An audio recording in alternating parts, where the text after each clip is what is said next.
our best. تو وہ کہتا ہے کہ میں اس کا کیا کروں, نرس کا کیا کروں جس کے ساتھ مجھے محبت ہو گئی. تو وہ ڈاکٹر سے کہتا ہے کہ well you never leave twice.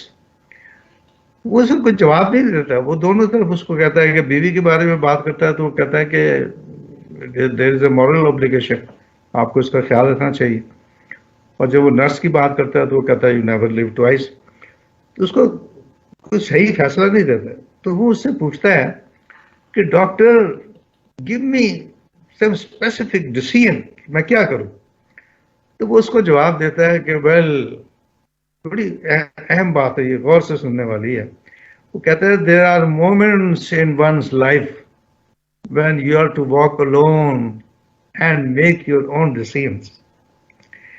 یہ انگلش کے ناول میں تو وہ اس کا جواب دیتا ہے. اس کو یہی بات بانو قدسیہ کس انداز میں کرتی ہے. بانو قدسیہ یہ کہتی ہے کہ جب آپ پرانی محبتوں سے ٹوٹ کر نئی محبتوں میں گرفتار ہوتے ہیں تو اس کی مثال اس دودھ کی سی ہے جس کو دہی جمانے کے لیے رکھا جائے تو ایک مرحلہ ایسا آتا ہے کہ نہ وہ دودھ ہوتا ہے نہ دہی ہوتی.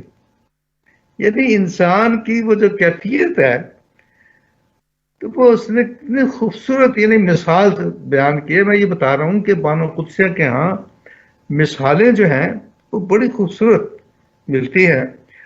تو صرف بانو قدسیہ نہیں, مطلب ہے کہ اگر آپ پڑھیں گے نہیں تو آپ کو زبان کی قدرت حاصل نہیں ہوگی, آپ کو یہ نہیں پتہ چلے گا کہ ان الفاظ کو کیسے کیسے استعمال کرنا ہے.